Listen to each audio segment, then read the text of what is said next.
Good afternoon. All right, by the end of the luncheon, we'll have this down. First and foremost, congratulations to all of you in the room. This is a celebration. U.S. Bank has been proud to be associated with Ying and the Summit since its inception, as you learned earlier, 12 years ago. And as my counterpart Laura, mentioned in her remarks, one of the most fun things about events like this and being apart for 12 years is the stories. The stories are just compelling. And even though Laura and I are steely-eyed bankers, it still comes down to what are the stories of the hard work and what goes into making a successful business.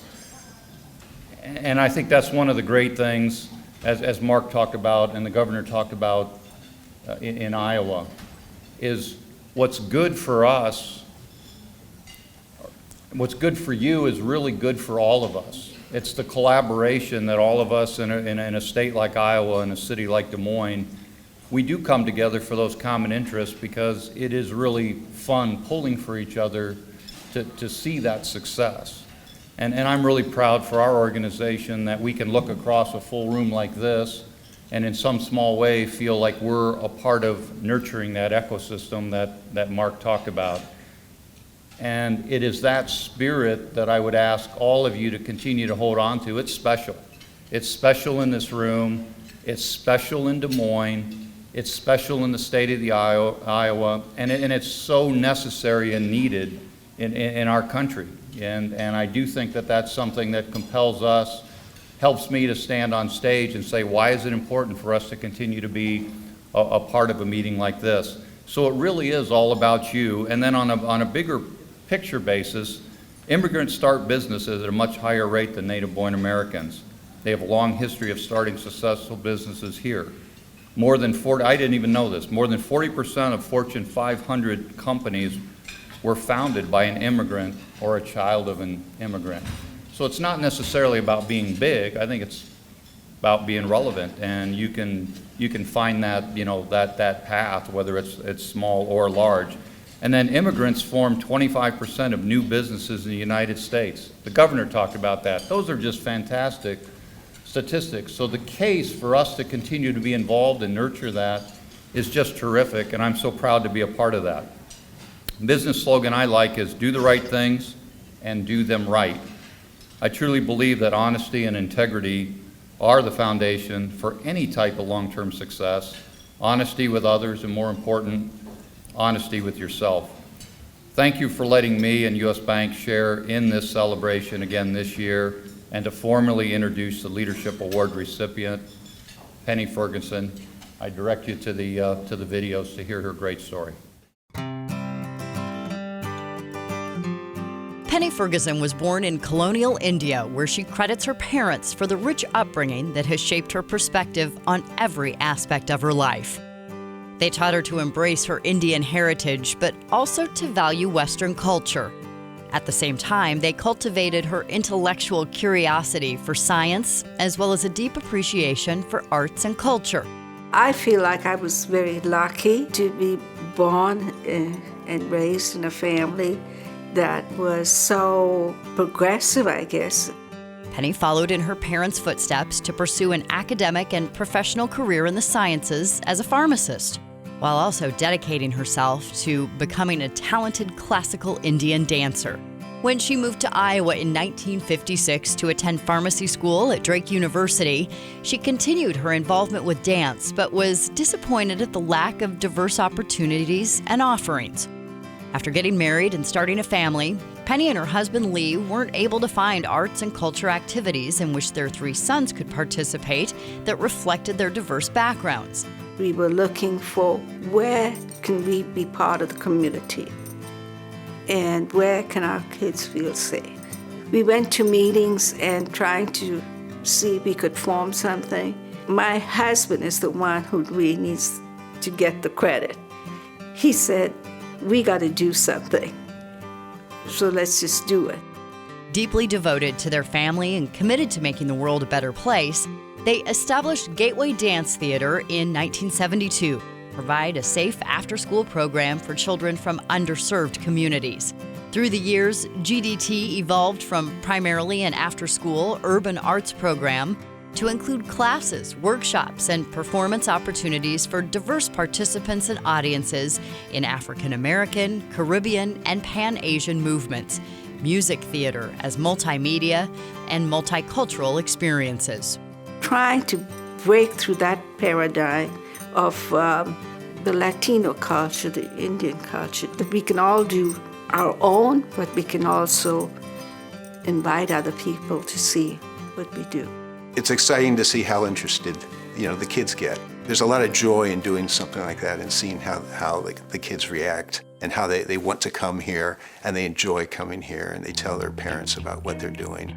Cutting across all of the diverse programs offered is an emphasis on building respect, self-esteem, discipline, cultural awareness, and confidence.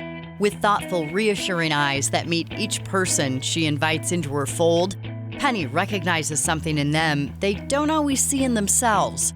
She seems to have an optimism about people, that you can trust people and you can work with people and together we can all work out something that's better than any of us individually could do. Penny is a person who encouraged you. She wanted you, as Lee did, to put forth your best, instructing, leading, and guiding. She wanted to engage people. She wanted dance to be her platform, to say that you can do anything, you can be anything. While she credits serendipity with much of the opportunities she's been given and is fortunate to bring to Central Iowa and beyond, it is her clear vision, artistic talent, affable demeanor, and boundless optimism that has drawn the many diverse participants and world-class artists to collaborate with Gateway Dance Theater in the eclectic classes, workshops, and performances that have enriched everyone involved. When Lee passed away in 1998, Penny soldiered on with grace, strength, and calm. 2 decades after his passing, Lee lives on inside her every gesture and word, bolstering and guiding her decisions and actions. Now in her 80s, Penny has been a force for change and progress in the performing arts for more than 45 years. But as much as she loves the arts, Penny believes that GDT's mission, lifted to its highest purpose, is to create an environment where people from all walks of life are valued and celebrated.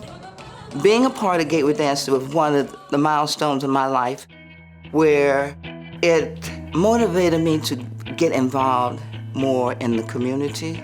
Dance created a vehicle to engage, motivate, to stimulate, and to collaborate. A gentle soul of firm resolve, she continues to charge toward that divine destination while living GDT's slogan of moving to the rhythms of the world. A sage with a heart hung on hope, Penny has created an oasis where people of all ages, in all stages and station in life, come together for authentic connections that celebrate their uniqueness and create synergy. You don't do anything alone. I might be the face, but it doesn't happen if you don't have people who are participating. My life is full because I'm just so lucky. So many wonderful people who have so much to offer. For giving us a template for a better world and demonstrating the power and potential of the arts as a vehicle for making meaningful connections that transcend language, culture, ethnicity, and age, Penny Furgerson is the recipient of the 2019 Immigrant Entrepreneurial Leadership Award.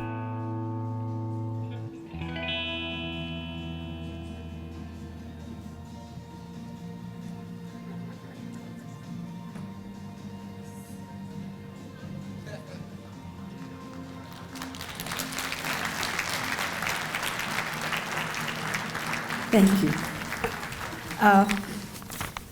All of you here, what a wonderful to see the sea of faces here and to see how Yingsa has grown with the IES. I need to thank you all who are here. Yingsa, the awards committee, my family, friends, and especially to those who wrote nominating letters, not to my knowledge, for this award. It is indeed an honor and very humbling, especially in the company of so many other honorees here. I share this award with my late husband, Lee, who still is around with me, who co-founded and was the force behind Gateway Dance Theater. He also encouraged me to pursue a successful pharmacy career. So I had two things going. I'm grateful, too, for the extraordinary support of our family. Our sons, I'm going to say it in order, Lee, Tom, and John, who are sitting right there, and my daughter-in-law, Stephanie, and numerous nieces and nephews, every one of them a part of Gateway Dance Theater, and so is Cynthia. Where are you? Thank you. We started out to establish a multifaceted, multi-generational urban community arts program inspired by the Dance Theater of Harlem, Alvin Ailey American Dance Theater, and the Kalakshetra Dance Academy in Chennai, India, which I hoped to go, but I went about 40 years later. Arthur Mitchell, the founder of Dance Theater of Harlem, rightly said, "The arts ignite the mind." And an African proverb takes that sentiment a step further in observing, which we did for sure. If you want to go fast, go alone. If you want to go farther, go together. So, as was said in the video, I really feel my life's journey has been serendipity, if I can pronounce it right. It's been full of opportunities and luck that just happened to be at the right place at the right time. And I have to thank all the people who helped me get there, us get there. We were founded, GDT was founded in 1972, a program based on the philosophy that training in the arts is essential to a well-rounded education, healthy living, and social development. Our mission is to use the arts to engage, communicate, educate, and collaborate with diverse communities to enrich lives. Our vision is to advance a diverse arts movement for all ages, to broaden arts outreach, to increase cultural sensitivity, and to champion social justice.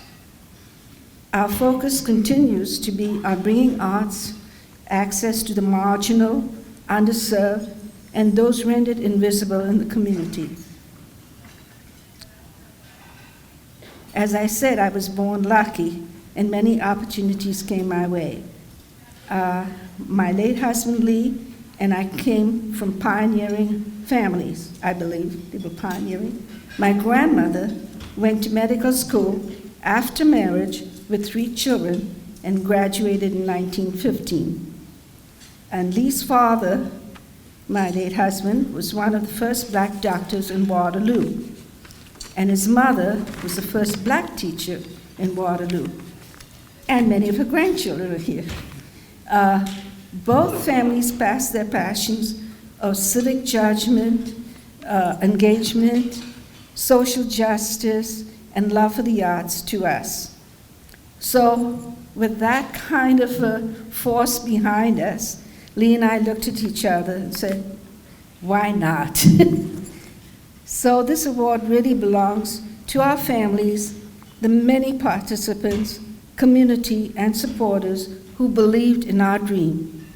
We began with 30 participants, and Cynthia was one of those early ones. And those 30, about 40 years ago, and those participants made this happen. With community support, we've been able to engage with more than 700,000 since then. And in the past 5 years, we've impacted more than 20,000 lives per year across Greater Des Moines, all over Iowa and the neighboring states. We've even traveled as far as Tulsa, Oklahoma. Been on school and college campuses, at community and social service agencies, cultural festivals, corporate events, and with cultural establishments. We're going to do something for the homeless in December for Christmas party. And so Rekha Basu, I think many of you know, who's my friend, she has a way with words. And I will say this long words and she'll take it this way.